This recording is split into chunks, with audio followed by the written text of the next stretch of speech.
आंतरिक लड़ाइयाँ, क्लेश, कलह जो अयोध्या में चल रही थी, अंदर ही अंदर मनमुटाव चल रहा था लोगों के बीच में। जो अपने लोग थे, इन्होंने जब विपक्ष में जाकर ऐसी राजनीति कर दी। जो अपने थे, घर के लोग थे, वो जाकर दूसरे से मिल गए, मंथरा की तरीके से काम किया और माता कैकेयी की तरह राम को वनवास देने की कोशिश की। इन्होंने गांव की तरफ ध्यान नहीं दिया। कार्यकर्ताओं को भी बहुत उपेक्षा की गई, व्यापारियों की भी उपेक्षा की गई। लोगों ने, अयोध्या के लोगों ने अपना दुकान, अपना मकान सब भगवान राम के नाम समर्पित कर दिया। दुकानें तोड़ दी गई। उसके बावजूद भी हम लोगों ने भाजपा को वोट दिया। हो सकता है कि जनसंपर्क में कमी रही हो इनके। बेहद शर्मनाक है कि श्री अवध धाम में जिस भारतीय जनता पार्टी ने हमारे 500 वर्षीय काले इतिहास को उज्जवल भविष्य के रूप में परिवर्तित किया, अयोध्या को नया आयाम दिया, उसको भूल गए। ऐसा नहीं होना चाहिए। 500 साल का इंतजार खत्म, लेकिन अयोध्या के चुनावी नतीजे चौंकाने वाले। रामलला की प्राण प्रतिष्ठा के बाद भी बीजेपी को मिली हार। आखिर क्यों राम की नगरी में बीजेपी को झेलनी पड़ी हार? आइए जानते हैं पूरी कहानी। 22 जनवरी 2024 एक ऐतिहासिक दिन, जब 500 सालों के इंतजार के बाद राम भक्तों का सपना साकार हुआ।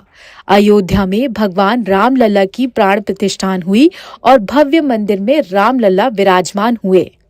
ऐसे में भाजपा पूरी तरह से आश्वस्त थी कि इस ऐतिहासिक पल का असर आगामी लोकसभा चुनाव में दिखेगा और उन्हें बड़ी जीत मिलेगी।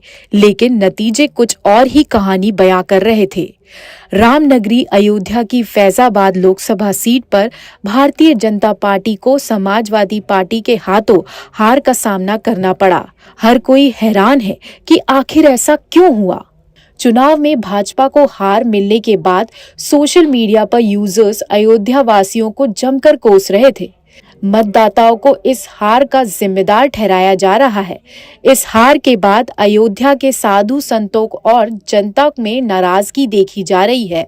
हर कोई सवाल कर रहा है कि आखिर राम नगरी में भाजपा को क्यों हार मिली। राम की नगरी में बीजेपी की हार को लेकर संतों और जनता ने क्या रिएक्शन दिया है, आइए जानते हैं। अरे भैया, लोगों के पूरे घर चले गए हैं रोड चौड़ीकरण होने में। इसी वजह से यहाँ की पब्लिक बहुत ही परेशान है। किसी को, जैसे गरीब लोग हैं, उनको ठीक से जैसे लेबरी करने वाले हैं तो उनको इस टाइम कोई पूछता नहीं है। एकदम परेशान हो गई है जनता यहाँ की। इसी वजह, बस यही कारण है बीजेपी यहाँ पे हारी है। आंतरिक लड़ाइयाँ, क्लेश, कलह जो अयोध्या में चल रही थी, अंदर ही अंदर मनमुटाव चल रहा था लोगों के बीच में। जो अपने लोग थे, इन्होंने जब विपक्ष में जाकर ऐसी राजनीति कर दी। जो अपने थे, घर के लोग थे, वो जाकर दूसरे से मिल गए, मंथरा की तरीके से काम किया और माता कैकेयी की तरह राम को वनवास देने की कोशिश की। इन्होंने गांव की तरफ ध्यान नहीं दिया। कार्यकर्ताओं को भी बहुत उपेक्षा की गई, व्यापारियों की भी उपेक्षा की गई।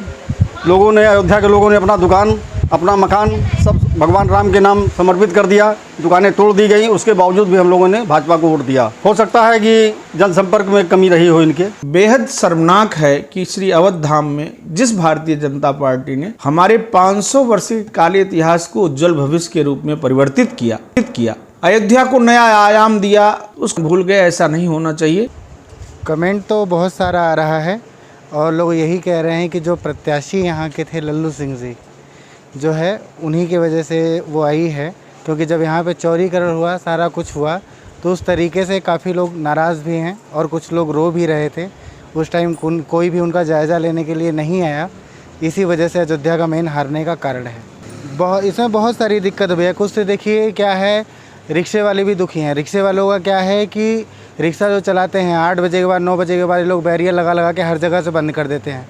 रिक्शे वालों के साथ बदतमीजी करते हैं, उनके रिक्शों पे डंडे मारते हैं। वो बेचारे कमाएंगे नहीं, भरेंगे नहीं, उसकी किस्त नहीं भरेंगे, उनके परिवार का खर्चा कहाँ से चलेगा। तो बहुत सारी दिक्कतें हैं जिसके वजह से लोगों ने भाजपा को वोट ना दे करके दूसरे लोगों को वोट दिया। इसका आरोप अयोध्या वासियों के ऊपर ही क्यों? मैं आपसे पूछना चाह रहा हूँ, इसका आरोप अयोध्या वासियों के ऊपर क्यों? अयोध्या वासियों ने अपना घर द्वार दिया, अपना तोड़ फोड़ करवाया, फिर भी भाजपा को वोट दिया। सबसे ज़्यादा, हर विधानसभा सबसे ज़्यादा वोट यहाँ से गया। हारी क्यों भाजपा हारी? केवल भाजपा अपने केवल जो कैंडिडेट थे और कैंडिडेट का जो उनका अपना बयान था, उस बयान के आधार पर यहाँ से भाजपा हारी है। उन्होंने एक बयान दिया था कि संविधान को बदल देंगे और एक बयान उन्होंने दिया था हमें कुछ लोगों का वोट नहीं चाहिए। किसी एक समाज का वोट नहीं चाहिए, कभी उन्होंने कहा कि पासी समाज का वोट नहीं चाहिए। ये उनके अपने तथ्य हैं। लोकल 18 के लिए अयोध्या से सर्वेश श्रीवास्तव की रिपोर्ट।